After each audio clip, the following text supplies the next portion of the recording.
Olá, pessoal, sejam bem-vindos a mais uma aula da disciplina de Introdução à Programação Orientada a Objetos, GAC 125. Nessa aula nós vamos começar, o conteúdo do capítulo 7 do livro, que é Design de Classes. Eu resolvi usar um estilo de apresentação diferente aqui, aproveitei o material de disciplina anterior, então é uma apresentação que está no Google Drive, ao invés de ser naquele estilo que eu mandei para vocês. Depois é até interessante que no final da disciplina vocês podem me dar um feedback de qual estilo de slide vocês acharam mais interessante. Mas vamos lá, Como eu mencionei, esse material se baseia completamente no capítulo 7 do livro. Um detalhe importante que já vale a pena dizer aqui é que nos capítulos anteriores eu fiz slides que descreviam de maneira bem completa o capítulo. Aqui o slide está mais resumido, tá? Eu vou focar a videoaula principalmente em fazer código, mostrar as coisas pelo BlueJ, e não tanto no texto. Então, o slide tem o conteúdo, mas vale muito a pena vocês darem uma lida no texto todo do capítulo depois, tá? Eu sempre falo isso, que é importante ler o capítulo do livro, mas nesse aqui, especialmente, o capítulo lá do livro, o texto está bem mais completo do que os slides, ok? Vamos lá. Bom, o que a gente vai falar nessa aula de hoje é sobre design de classes, a ideia é como é que eu sei que eu fiz uma classe boa, uma classe bem projetada ou uma classe ruim, certo? Como é que a gente define isso? E o objetivo da gente saber definir isso é para que a gente faça classes bem projetadas, que a gente faça classes boas, a gente construa bons softwares, E existem diversos fatores que podem influenciar, o design, O design é a palavra, a gente acaba não traduzindo, mas seria o desenho ou o projeto, enfim. É estruturar a classe, é pensar a classe de maneira que ela tenha, um bom projeto, uma boa estrutura. Tem situações que de cara a gente sabe que não é um bom projeto, certo? Esse daí, a gente vê que não dá para duas pessoas usarem o Wikitory ao mesmo tempo, então é um desperdício de recursos, de dinheiro, porque esse design é claramente muito ruim. Mas em software nem sempre é tão claro assim quando o design é ruim, Então o que a gente vai ver nesse capítulo é essencialmente quais que são os princípios que têm que ser seguidos para que a gente alcance um bom design de classe, certo? Baseado em que a gente pode avaliar que o nosso sistema tem um bom design? A gente vai ver que para criar classe boa demanda muito tempo. Quer dizer, dizendo de uma forma, demanda mais tempo do que criar uma classe ruim, certo? Mas a ideia é recuperar esse tempo com sobra na fase da manutenção. Para a gente dar um exemplo para ficar mais claro, se você, não sei se você já construiu uma casa, ou se conhece alguém, que é parente que constrói casa, se você já prestou atenção no que é construir uma casa, mas quando a gente começa a construir uma casa, o alicerce gasta muito dinheiro e demora um bom tempo, certo? Começa a construção, você não vê nenhuma parede subindo. Seria muito mais rápido começar a construir uma casa já começando de cara, botando tijolo direto no chão e subindo parede. Você concorda que seria mais rápido? Seria bem mais rápido, mas e aí? Depois, na hora que viesse chuva e com a passagem do tempo, será que essa casa pararia em pé? Então, às vezes, vale a pena você investir um pouco mais de tempo na hora de construir, para que você depois não tenha problemas, lá na frente. Então, a ideia é criar classes boas, especialmente para que lá na frente, quando a gente entrar na fase de manutenção, a gente não tenha muito problema. E para ficar claro, o que é fase de manutenção de uma classe? É quando a gente precisar alterar essa classe por algum motivo. São dois motivos principais. Um é para correção de bugs, então acontece, às vezes sai um sistema grande comercial e ele dá algum problema que o pessoal reclama e tem que corrigir, ou mesmo para melhoria. Então, manutenção não é só correção. Às vezes, imagina que você abriu uma startup, criou um jogo e soltou o jogo lá, está todo mundo jogando, você está ganhando dinheiro, mas agora o pessoal quer mais. Você quer incrementar, você quer colocar uma fase nova, você quer colocar um desafio novo, ou você quer melhorar a jogabilidade. Você vai alterar a classe então para acrescentar alguma coisa nova. E se o seu código foi bem projetado, se as suas classes têm bom design, você vai conseguir fazer isso de maneira mais fácil. Ou seja, você vai fazer isso gastando menos dinheiro, menos tempo, o que vai ser muito melhor para você. Certo? Então a ideia é criar classes com bom design para que depois a gente não tenha que gastar demais na hora de fazer correções ou melhorias nessas classes. Uma aplicação, é importante a gente deixar claro que, diferente da disciplina de introdução aos algoritmos, aqui não basta que o seu programa faça o que precisa ser feito do ponto de vista do usuário, certo? Então, às vezes, se você fizer um software que só tem um método, que está tudo lá dentro, e funciona do ponto de vista do usuário, isso para a disciplina nossa de orientação de objetos não adianta nada. Por quê? Porque se você precisasse dar manutenção, se você quisesse fazer correções e melhorias nesse código, seria muito mais difícil do que um código bem estruturado, com classes, com tudo bonitinho, certo? Então, aqui a gente está preocupado em criar sistemas bem projetados para que depois, na hora que a gente precisar fazer alterações nesse sistema, não seja tão complicado. Fazer alterações em sistemas bem projetados, como está aqui embaixo, geralmente é uma tarefa simples, mas em sistemas com design ruim, pode ser muito complexo pode dar muito trabalho, certo?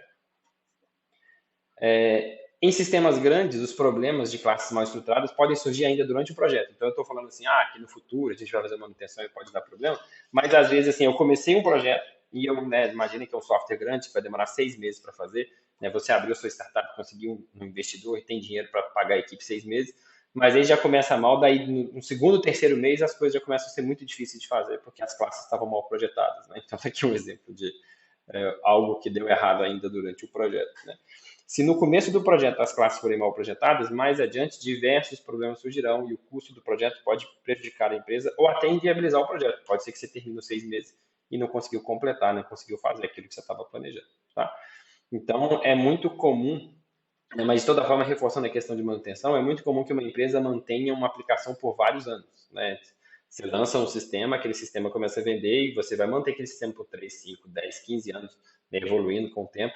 E aí, se ele for mal projetado lá no começo, né, as dificuldades, os custos de manutenção serão muito maiores. Né? Para a gente ilustrar essas questões, nós vamos usar aqui um projeto inicial de um jogo chamado World of Zoo. Ele é baseado em um jogo criado na década de 70, que fez muito sucesso na época, e definiu um novo estilo de jogo que ficou conhecido como Adventure. Então, vocês vão jogar aqui um jogo, ainda mais que vocês já estão fazendo coisa do Greenfoot, vocês vão ver que esse vai ser um jogo que vocês, né, com gráficos espetaculares, que vocês não vão querer fazer outra coisa a semana que não seja jogar esse jogo. Né? Olha aí que legal, que gráfico é.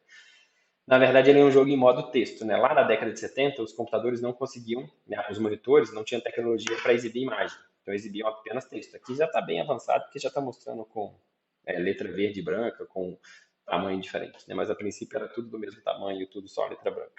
Mas, como era o que tinha, o pessoal começou a criar jogos que funcionavam dessa forma. Basicamente, o que é um jogo Adventure? É um jogo de exploração. Né? Você tem um local e você tem uma missão a ser cumprida e você digita comandos, né? Em vez de você usar um joystick controlando um jogador, você digita comandos do tipo ir para frente, ir para trás, ou ir para direita e para esquerda, pegar objeto, usar objeto, comandos desse tipo até atingir sua missão, certo? Então você explora ambientes, carrega itens, desbloqueia passagens e tal. Então imagina que tem um tesouro escondido, você tem que achar uma chave que abre uma porta, dentro daquela porta você acha um explosivo que explode uma passagem secreta e lá você acha, né, o seu tesouro. É alguma coisa nesse sentido. Tá?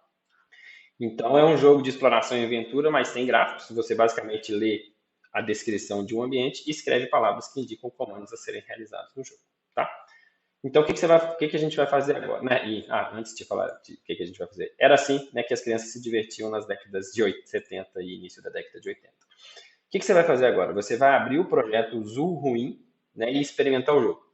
Tá? Então, lá no campus virtual tem o link, né, do projeto. Você agora pausa o vídeo, baixa o projeto lá no campus virtual, executa o jogo. Para você executar o jogo, você precisa criar um objeto da classe jogo, você vai ver que tem uma classe que chama jogo, e chamar o método jogar. Tá? Então, tenta jogar, experimenta lá, vê o que você acha. Daqui a pouco você volta. Bom, agora que você jogou, ou se você não tiver conseguido jogar, eu vou mostrar para você aqui. Ó. Então, você vai... eu já tinha criado um jogo aqui, eu vou remover. Então, eu vou criar aqui, tá? A classe jogo. Eu vou criar um objeto da classe jogo. E vou clicar com o botão direito no objeto e chamar o método jogar. Certo? Aqui, ó, tá aparecendo o meu jogo anterior, tá? De vocês, se você tiver começado o jogo agora, vai aparecer daqui para baixo. Então, tá aqui um texto, ó. Bem-vindo ao World of Zoo. World of Zoo é um novo jogo de aventura incrivelmente chato. Ó, o jogo já está sendo bem escrito. Digite ajuda se você precisar de ajuda. Você está do lado de fora da entrada principal de uma universidade. Saídas: leste, sul e oeste. Bom, supondo que a gente não sabe jogar o jogo, aqui a única coisa que eu sei é que dá para digitar ajuda se precisar de ajuda. Então, eu vou digitar ajuda. E aí apareceu: você está perdido, você está sozinho, você caminha pela universidade. Suas palavras de comando são ir, sair e ajuda. Só tem 3 palavras de comando. O ajuda eu já usei. O sair, como já era de se imaginar, se eu digitar sair, bom, saiu do jogo, acabou, não dá para jogar mais, certo? Então, se eu quiser jogar de novo, eu tenho que voltar lá no BlueJay, chamar o método jogar de novo. Então, a gente viu que o ajuda exibe isso e o sair sai, sobrou só o ir. Se eu digitar apenas ir, ele pergunta ir para onde? Será que dá para ir para a cantina? Bom, ele está falando que não há passagem. Então, como é que eu uso esse comando ir?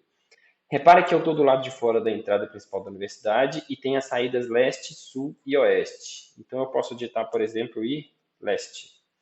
Eu mudei de lugar agora. Eu mudei. Agora eu estou no anfiteatro. E oeste. Agora eu voltei, né, para a entrada principal da universidade. Então aqui, gente, um básico de geografia, né? Se você estava num lugar e você foi para leste, né? Se você foi para esse lugar que estava a leste, se você for para o oeste, agora você volta para onde você estava, certo? Se você foi para o norte, depois você foi para o sul, você está indo e voltando, tá? Então agora o que você vai fazer? Você vai rascunhar no papel um mapa desse jogo, tá? Então, basicamente, né, a gente usa no mapa geralmente norte para cima, sul para baixo, leste para direita, oeste para esquerda. Então você vai caminhar por todos os locais possíveis aqui e rascunhar no papel o mapa do jogo, tá? Pausa aí o vídeo e faz isso aí e volta. Bom, agora que você rascunhou o mapa do jogo, vamos continuar aqui, ó. Você notou que o nome do projeto é Zoom Ruim, né? O que que é esse ruim? Não é ruim porque o jogo é ruim, não. Realmente o jogo não está fazendo nada, né? Na verdade, esse jogo é só uma base inicial, né, para que a gente possa ver os conceitos da disciplina e a ideia é que nos exercícios vocês transformem esse jogo num jogo-texto mais interessante, né? Mas o que que esse termo ruim está no nome? É para indicar que esse jogo tem diversas decisões de projeto ruim. Ele tem um design ruim. Então é um código pequeno, com poucas classes, mas que tem vários exemplos de design ruim. E a ideia é a gente aprender conceitos nessa aula aqui para que a gente consiga melhorar o design, tá? E aí vamos abrir então o código do jogo e conhecer como que ele está implementado atualmente. Então o que que você vai fazer? Você vai abrir cada classe, não precisa entender em detalhes, tá? Olha basicamente os comentários, né, lá o comentário inicial da classe e a assinatura de cada método, só para você ter uma noção do que cada classe faz, tá? Então dá uma olhada nisso lá e aí depois volta. Olhou não? Para ir lá, você olha lá, depois você volta. Beleza, agora eu vou acreditar que você olhou. Espero que realmente você tenha feito isso. Então, você já deve ter tido uma noção de que a gente tem aqui, ó, uma classe local que representa os locais do jogo, por exemplo, a entrada da universidade, a cantina, né, o laboratório, o departamento de computação. Você tem uma classe palavras de comando que guarda quais palavras de comando são válidas, que no momento são ir, sair e ajuda. Existe uma classe analisador que ela obtém uma entrada do usuário, então ela pega uma string digitada pelo usuário no terminal, avalia essa string e gera um objeto da classe comando. Esse objeto da classe comando é passado para a classe jogo. Então, basicamente, o jogo funciona com um loop aqui na classe jogo, né, que ele, enquanto o jogo não termina, ele pede ao analisador uma palavra, pede ao analisador um comando, né, o analisador obtém do usuário a string e devolve o comando, e aí a classe jogo chama um método que processa o comando. Aí esse comando pode ser para ir para algum lugar, pode ser para ajuda ou pode ser para sair. Quando o usuário digitar sair, saiu do jogo. Certo? Essa aí, né, em resumo bem rápido, essa é a situação. Esse aqui é o básico aqui do projeto. Eu acho assim que para ter um mínimo de noção, assim, além de só ler as classes, é legal a gente saber como é que esse método jogar da classe jogo funciona. Se a gente for aqui na classe jogo, a gente vai ver que aqui tem o método jogar, onde está o loop principal do jogo. Né? Aqui ele imprime as boas-vindas. Aí depois, enquanto o jogo não termina, pede ao analisador um comando, chama o método processar comando. Então, qual que é a ideia agora? A ideia é que você use o depurador do BlueJay, até para, né, incentivar vocês a usarem o depurador. Coloque um breakpoint aqui no imprimir boas-vindas, comece um jogo de novo. Tá? Por exemplo, no meu caso aqui, o jogo está em andamento. Então, vou lá no terminal, vou digitar sair para começar um jogo do zero. E agora, com o breakpoint aqui, né, nós vamos jogar. Então, o que você vai fazer? Você vai jogar, né, aí a execução do programa vai parar aqui, você vai usar o avançar para executar linha a linha até chegar na linha do processar comando. Quando chegar na linha do processar comando, você usa o entrar em, para a gente ver como que é o processar comando. Aí vai cair aqui dentro. Aí aqui também você executa em linha a linha, até, por exemplo, se você tiver digitado ir norte, por exemplo, ir sul, até cair nessa chamada aqui, ir para local. Aí aqui você vai no entrar em de novo. E aí você vê como que é a execução do método ir para local. Tá? É muito importante que você faça isso para que você tenha uma noção mínima de como que é essa lógica do jogo aqui, para a gente poder continuar a aula. Tá? Eu não vou fazer aqui no vídeo, né, para não ficar com o vídeo muito longo, mas a ideia é que você faça aí, né, é bom que você ganhe experiência aí com o uso do depurador. Okay? Então pausa o vídeo, faz isso aí e depois volta. Bom, agora que você tem uma noção básica de como que funciona o jogo, a ideia, né, é que a gente use esse jogo como base para aprender os conceitos, mas é muito mais interessante se for um jogo de vocês do que esse jogo aí do World of Zoo que se baseia na ideia de uma universidade. A ideia é que você crie o seu próprio adventure, ou seja, a gente vai usar esse código, mas vai adaptar a temática para uma temática que seja do seu interesse, certo? Então a ideia é que você use a sua criatividade para transformar em um jogo bacana, né? Só para você ter uma ideia, né, do que você pode pensar, assim, por enquanto o jogo não faz nada, né, ele só anda, mas a ideia é que o jogador tenha, por exemplo, passagens bloqueadas, e que ele possa pegar itens, objetos, para poder desbloquear passagens. Né? E no futuro, né, se você quiser incrementar mais, pode ter inimigos, você pode ter que enfrentar um inimigo. Então imagina, por exemplo, que você tem que pegar uma chave para dentro lá de um local, achar uma arma para enfrentar um inimigo, porque tá para libertar um refém, sei lá, alguma coisa nesse sentido. Então pense no jogo e tem que ser um jogo que ele tem essa mecânica de que você pode ir para norte, sul, leste, oeste. Depois a gente vai ver que a gente vai acrescentar para baixo e para cima também. Eu posso estar num prédio, subir ou descer andares, né? Mas tem que ser dessa mecânica, né? Senão não vai funcionar, tá? Então a ideia é que você, né, pense agora na temática do seu jogo. Mas para te dar algumas ideias, né, para te atiçar a criatividade aí, vai umas sugestões aqui, ó. Não precisa ser essas, tá? É só para você ver que você pode pensar em coisas bem diferentes. Uma sugestão seria: você é um prisioneiro em um calabouço da Idade Média e está tentando escapar para salvar a sua amada. A outra opção: você é uma topeira tentando recuperar alimentos para os seus filhotes. Ou você é do esquadrão antibomba e precisa descobrir como desarmar uma bomba e colocá-la no RU. Ou você está perdido na rua após Lavra ser atacada por mísseis argentinos durante a última guerra do Cone Sul. Tá, essa aqui é uma foto de Lavra, tá, gente? Mas não era numa guerra com a Argentina, tá? É ali perto do trevo da UFA. Bom, então aí estão algumas sugestões, mas enfim, pense no que, né, que vier à sua cabeça que for mais interessante na temática e aí faça esse exercício aqui, tá? Qual que é a ideia desse exercício? O que, que você vai fazer? Você vai no papel, antes de mexer em computador ou qualquer coisa, definir um tema para o seu jogo e um nome para o seu jogo, tá? Repara, gente, esse jogo aqui não precisa ter a ver com o jogo lá do trabalho prático, tá? É o jogo, né, dessa aula que a gente vai fazer nas aulas teóricas e práticas. Depois você vai planejar um mapa com pelo menos 5 ambientes, né? Como você viu no jogo do World of Zoo, tem a entrada da universidade, tem a cantina, tem o pavilhão de aulas, tem o departamento. Então, dentro da temática do seu jogo, você vai pensar num mapa, né? O mapa é, eu estou aqui, se eu for para norte, eu vou para algum lugar, se eu for para o sul, para onde eu vou, se eu for para leste. Então, é um mapa onde as coisas estejam conectadas. Você pode até, né, pensar num mapa maior, num jogo mais interessante, mas para implementar agora no código, pense em 5 para não ficar muito grande. Depois, né, nos exercícios mais para frente, você incrementa. E você já pensa agora, não vai dar para implementar, mas você já pensa agora numa forma do jogador ganhar. Por exemplo, qual que é o objetivo? É salvar uma pessoa? É coletar um item mágico? É pegar um tesouro? Enfim, pensa em qual que é o objetivo. Feito isso no papel, você vai lá no computador e o que, que você vai fazer? Você vai colocar já o World of Zoo, o código que está lá agora, na temática do seu jogo. Tá? Então, por exemplo, você pode, para fazer isso, o que, que você precisa fazer? Basicamente, quando a gente joga, ó, o que é hoje que dá a ideia, né, de qual que é o jogo que a gente está jogando? É essa mensagem aqui de bem-vindo, certo? Que está lá no método imprimir boas-vindas da classe jogo. Então, isso aqui dá uma noção de onde que a gente está, do que, né, do que está acontecendo.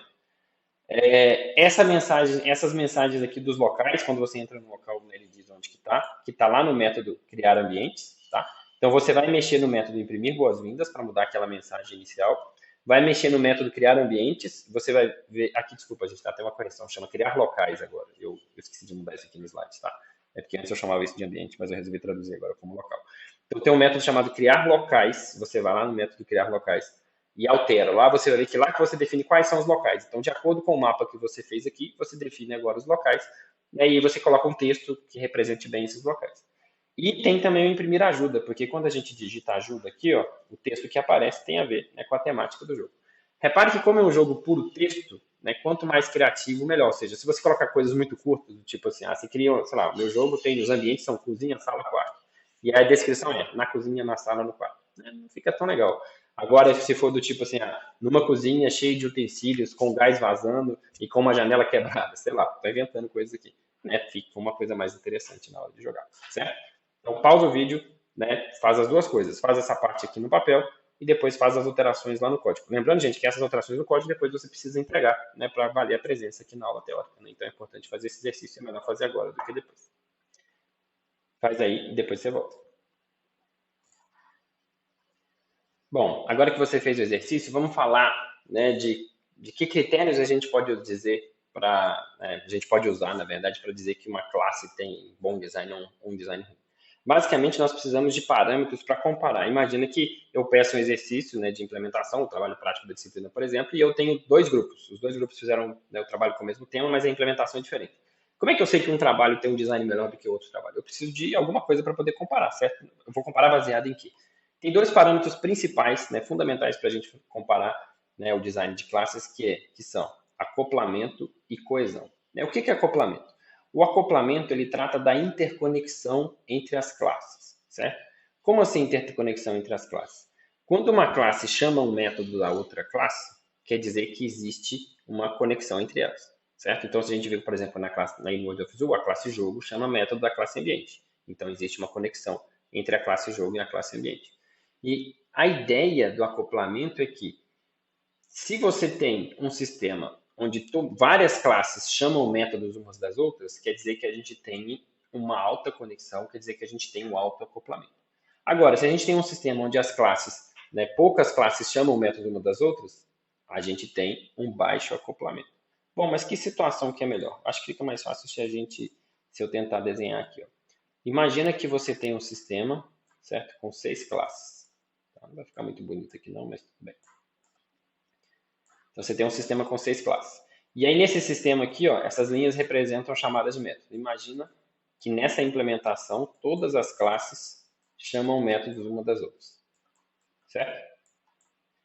Agora, imagina que eu tenho um outro software, que faz a mesma coisa, que também tem 6 classes. Mas nesse outro software, as classes dependem menos uma das outras. Então, essa classe aqui chama o método dessa, essa daqui chama dessa, essa aqui chama dessa, e essa daqui chama dessa, certo?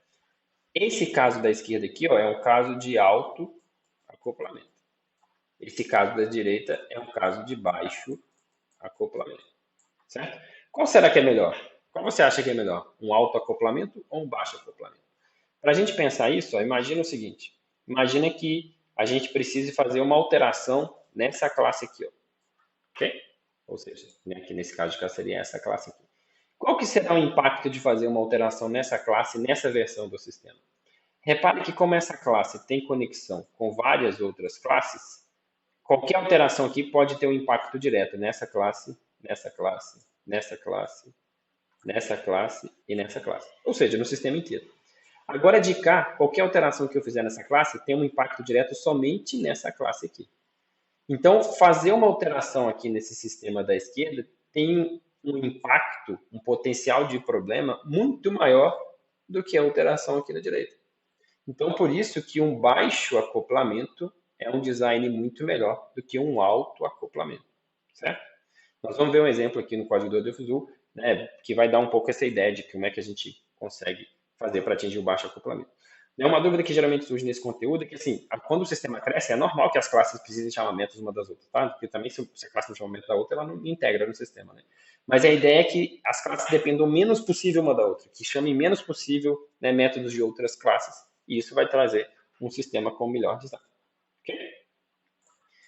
Bom, então a gente busca o abaixo acoplamento por quê? Porque quanto mais acopladas forem as classes, mais difícil é fazer uma alteração em sistema.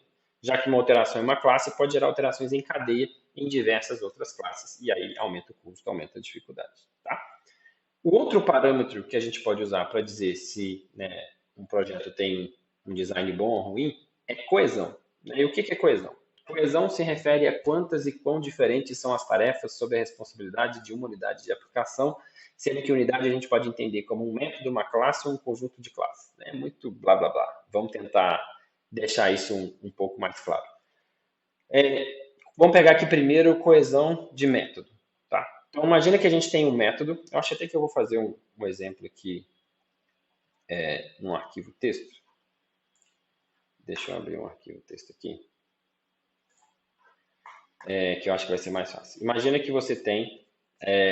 nosso objetivo é desenhar uma casa. Certo? Então, imagina que eu quero fazer... eu tenho um programa cujo objetivo é desenhar uma casa e eu vou desenhar uma casa com um design que é o melhor design que eu consigo fazer desde que eu tinha 7 anos. Não, essa linha aqui esquece. Tá? Que é basicamente um telhado, uma porta, 2 paredes, uma janela e tal. Né? Eu poderia fazer essa casa com o seguinte, criando um método desenhar casa, certo?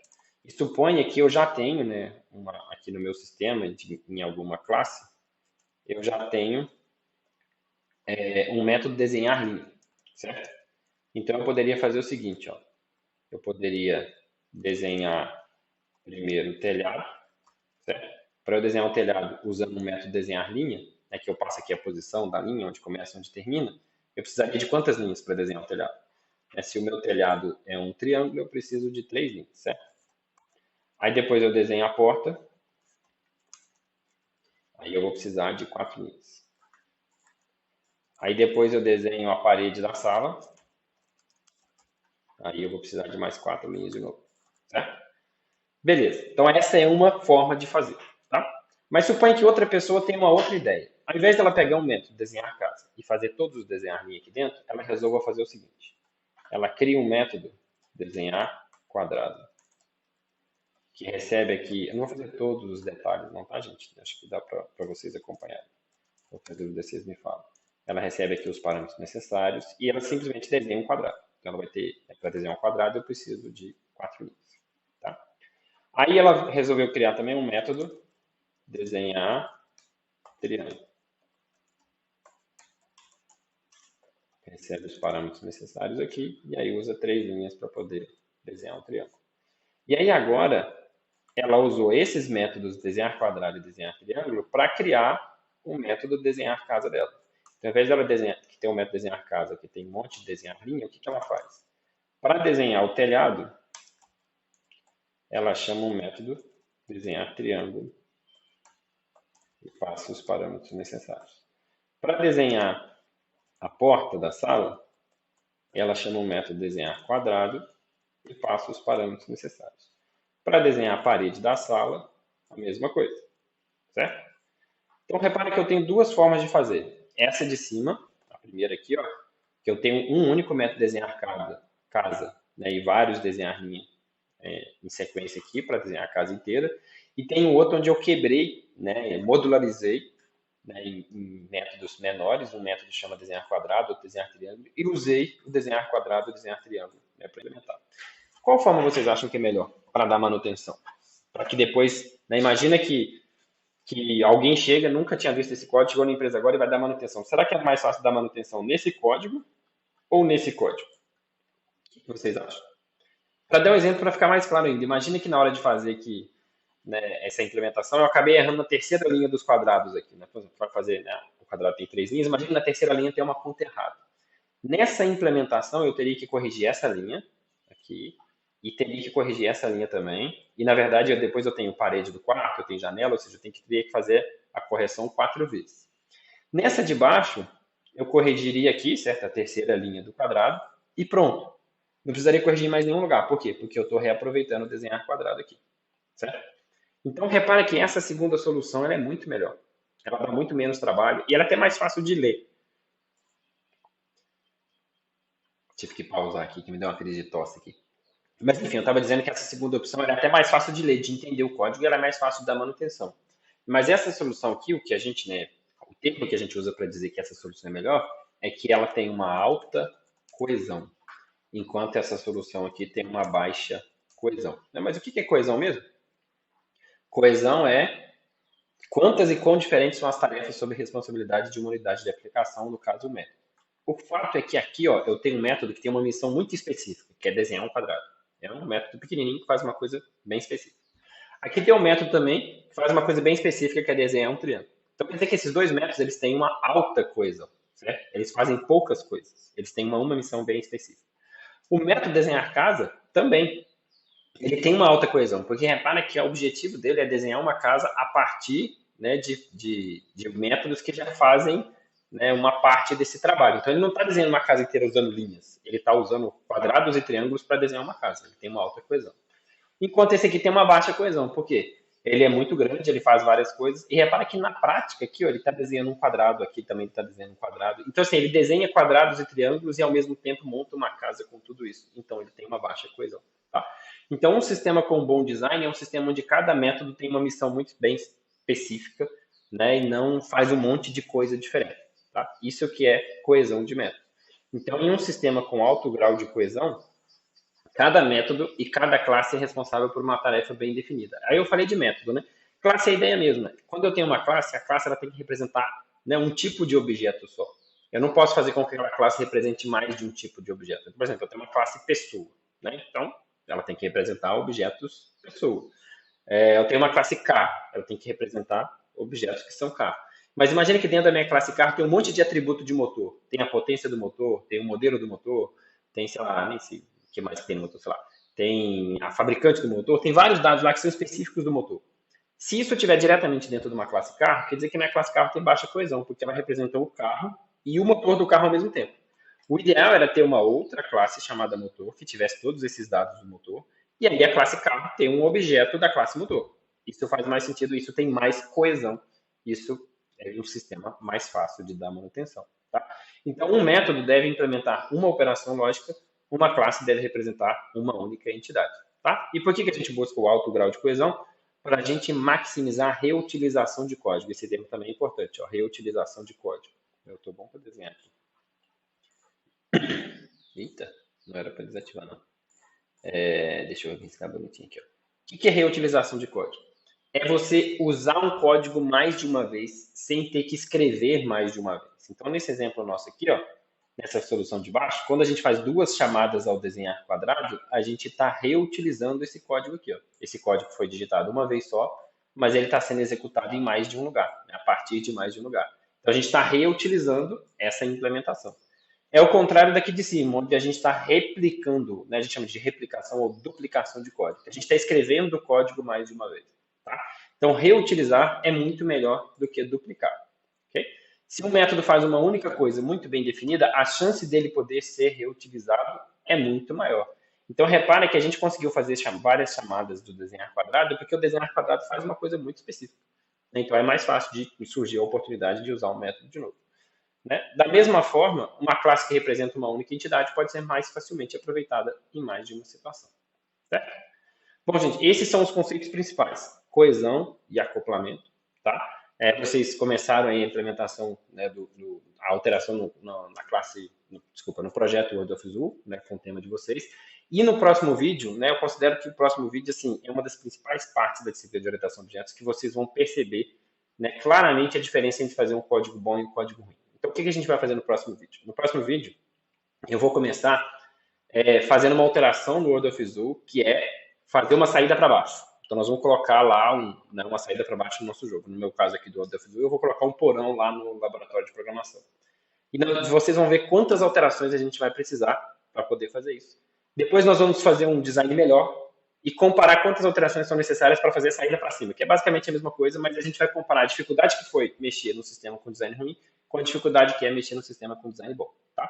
Então não perca o próximo vídeo, é uma das principais partes dessa disciplina, uma das principais partes assim, onde os alunos começam a perceber, né, as vantagens, né, da orientação a objetos de um bom design. Okay? Então é isso, até o próximo vídeo.